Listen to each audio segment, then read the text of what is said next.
Conservation of momentum, what I have told you, क्या बताया था मैंने आपको? स्टार्टिंग में डेफिनेशन देखी, क्या लिखी थी आपने?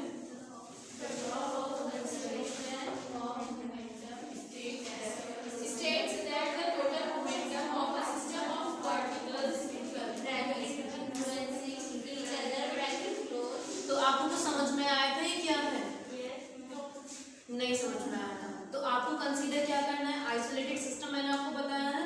सो स्टेटमेंट आपका ये है बेटे कि अगर कोई भी दो ऑब्जेक्ट आप कंसीडर करिए, फॉर एग्जांपल ये दो बॉल्स हमने कंसीडर कर लिए, क्लियर है? इन दोनों बॉल्स में हमने कंसीडर किया है mass m1 and mass m2, clear है?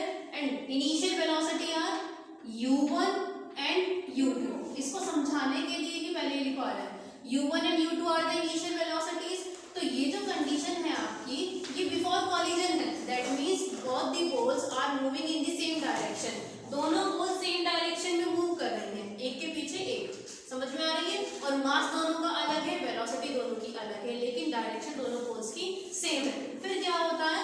कॉलिजन हो जाता है। कॉलिजन मतलब दोनों एक दूसरे से टकरा जाते हैं। तो ये बॉल भी इस पर क्या लगाती है? फोर्स, और ये बॉल भी इस पर क्या अप्लाई कर रही है? फोर्स। सो अगर हम इसको m1 और इसको हम m2 कंसीडर कर रहे हैं, इसने इस पर जो फोर्स अप्लाई किया है ये माइनस f हुआ, और इस बॉल ने इस बॉल पे, दैट मींस फर्स्ट ने सेकंड पे जो फोर्स अप्लाई किया है हम उसको कंसीडर कर रहे हैं f, और इसको कंसीडर किया जा रहा है माइनस f डैश। समझ में आ रहा है आपको? मैंने यहाँ पर क्या बोला? f और f डैश। अब माइनस की क्यों बात आई है, पहले आप इसको सोचिए बेटे। आप किसी एक डायरेक्शन को ले सकते हैं पॉजिटिव, अगर आप इस डायरेक्शन को पॉजिटिव मान रहे हैं, that means according to my right hand I am taking the right hand direction is positive direction, then left hand direction is always negative. समझ में आ रहा है ना? आप अगर इसको पॉजिटिव मानते हैं तो ये क्या हो जाएगी यहाँ पे?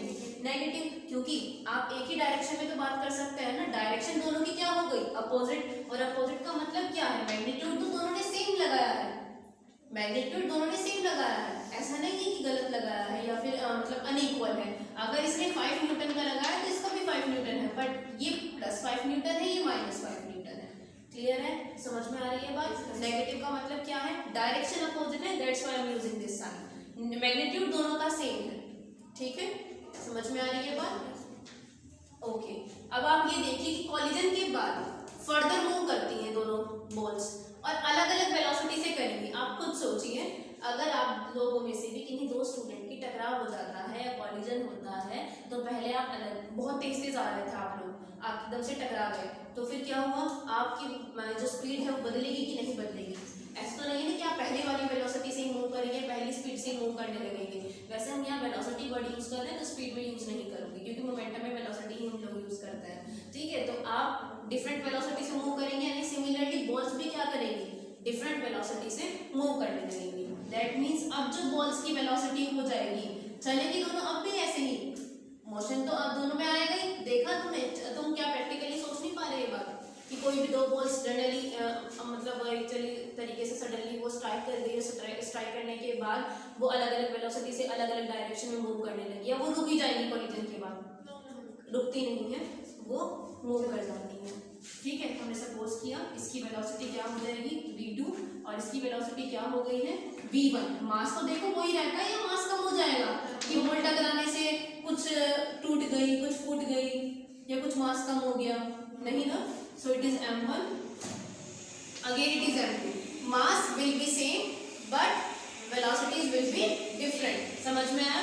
तो व्हाट इज कंजर्वेशन? कंजर्वेशन ये है कि जो आपका मोमेंटम है वो कंजर्व रहेगा।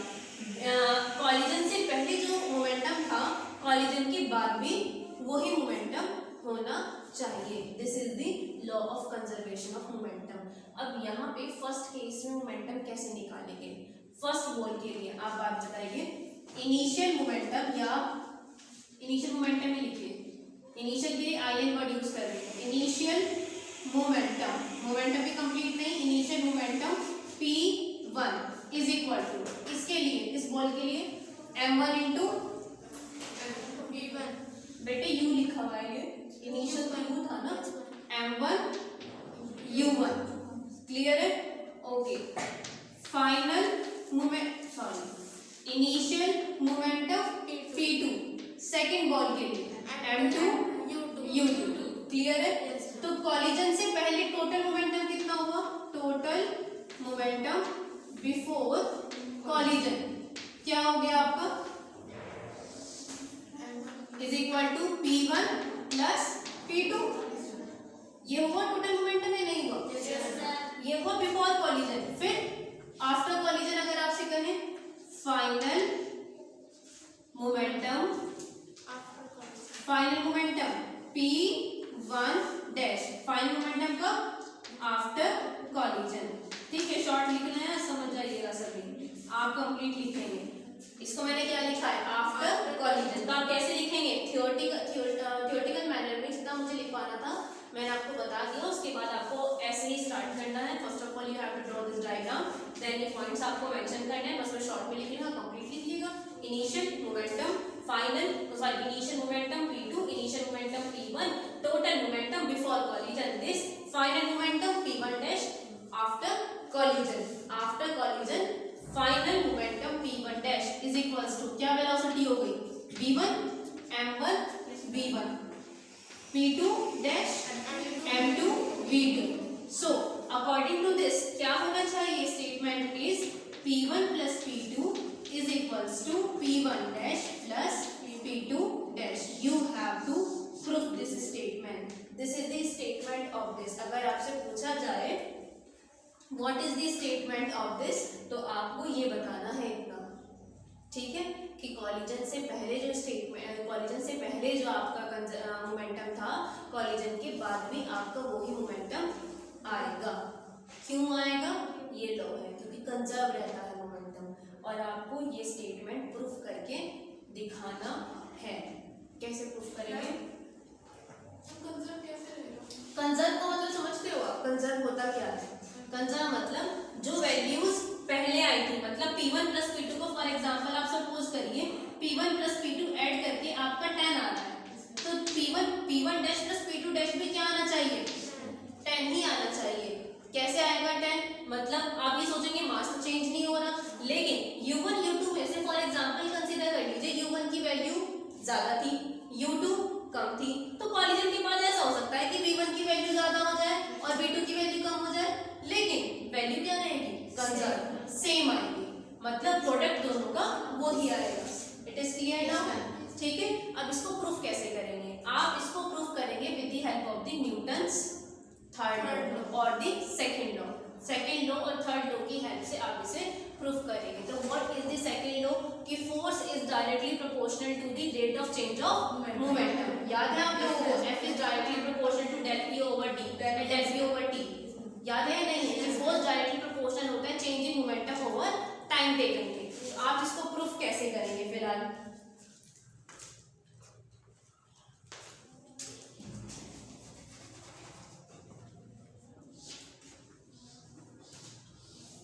देखिए, यहाँ से स्टार्ट करते हैं, दिख रहा होगा, ठीक है।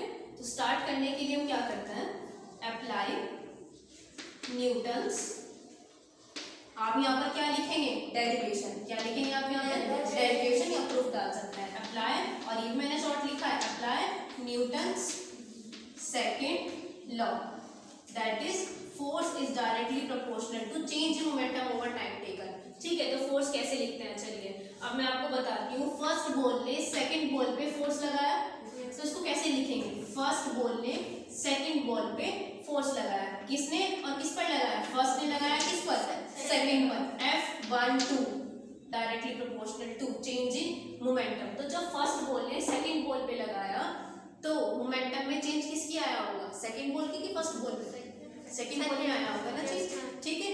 तो चेंज इन मोमेंटम कैसे लिखोगे जरा बताना, चेंज इन मोमेंटम क्या होता है, P2 माइनस P1 ही तो होता है। तो सेकंड के लिए जब मैं बात करूंगी तो क्या लिखोगे, P2 माइनस P1 का मतलब क्या। अब उसको यहाँ से सोचने की कोशिश करिए जरा आप, इस बॉल में जो मोमेंटम में चेंज आया वो कैसे आया होगा, मास तो इस बॉल का m2 ही रहेगा, चेंज किस में आया, वेलोसिटी में। पहले इस बॉल की वेलोसिटी क्या थी, u2, इसके बाद क्या हो गई, v2। तो कैसे लिख सकते हो उसको, चेंज इन मोमेंटम को, चेंज इन मोमेंटम को कैसे लिखोगे, p की वैल्यू क्या होती है, m into v, mass into velocity. तो p2 क्या होती है, फाइनल फाइनल मोमेंटम क्या लिखेंगे इसका, m2 v2 minus m1 u2। बताइए,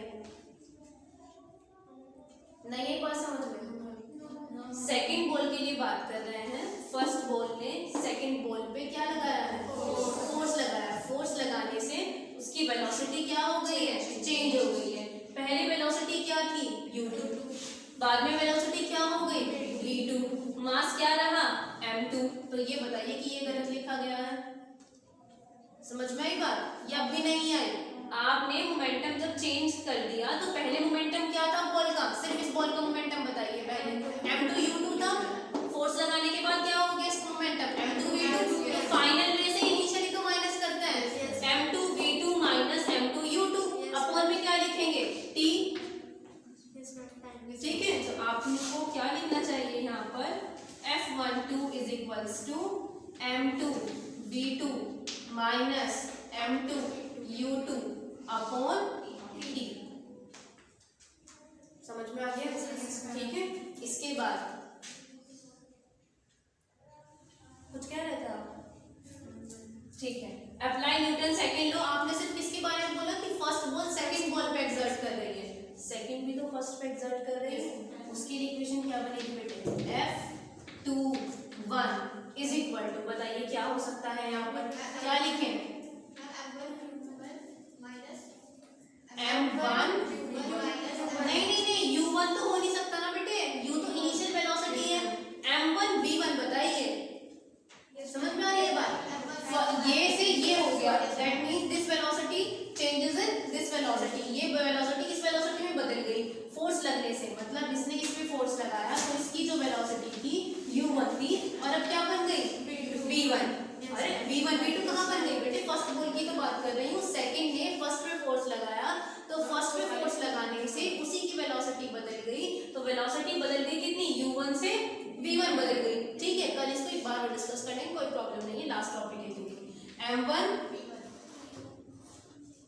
v1 minus m1 v1 minus m1 u1 upon t। अब आगे बात समझ में नहीं है? ये भी क्लियर, ये भी विजिबल है या नहीं है? कैमरे में चेक करके बताइए, आ रहा है ना question? Okay, what is Newton's third law, every action has a reaction. समझ में आया था ना? तो हम क्या कह सकते हैं कि अगर इस बॉल ने एक्शन किया तो इसने भी रिएक्शन किया, मतलब दोनों फोर्स इक्वल थे लेकिन अपोजिट डायरेक्शन में थे। तो हम यहाँ पे क्या कह सकते हैं कि F12 is equal to minus F21। बताइए क्या ये चीज गलत है? इसका एक्शन इसका रिएक्शन, या इसकी एस्पेक्ट में बात करेंगे, इसका एक्शन इसका रिएक्शन, दोनों ने एक दूसरे में फोर्स लगाया, तो दोनों फोर्स एक दूसरे की क्या है, इक्वल है और अपोजिट है, तो दोनों की वैल्यूज पुट कर दीजिए। देखिए वैल्यूज पुट नहीं होनी चाहिए, m2 v2 minus m2 u2 upon t is equal to m1 v1 minus m1 u1 over t। देखो मैंने as it is values put कर दी है। ठीक है, देखो t से t कैंसिल हो जाएगा, व्हाट इज, और एक बात ध्यान रखेंगे, नेगेटिव साइन। ठीक है, t से t कैंसिल होता है, so what is remaining here, m2 v2 minus m2 u2 is equal to minus m1 v1 plus m1 u1। अब आप क्या करिए, 1 1 वाले, मतलब जो फर्स्ट सिचुएशन है, जैसे p1 p2 क्या लिखा था, p1 plus p2 is equal to p1 dash plus p2 dash होना चाहिए। What is value of p1, p1 की वैल्यू बताइए, m1 u1 कहाँ पर है, यहाँ पर। व्हाट इज p2, p2 की वैल्यू क्या है, m2 u2 कहाँ पर है, m2 u2 यहाँ रखा है, तो आप इसको वहां ले जाइए। समझ में आ रही है बात? क्या करना है, m1 u1 ये इधर आकर के पॉजिटिव बन गया, m2 u2, समझ में आया? अब ये इधर ले आइए, m2 v2 plus m1 v1, values put कर दीजिए। m1 u1 किसकी वैल्यू थी, p1, m2 u2 किसकी वैल्यू थी, p2, और m2 v2 किसकी वैल्यू थी, p1 देख लीजिए, 9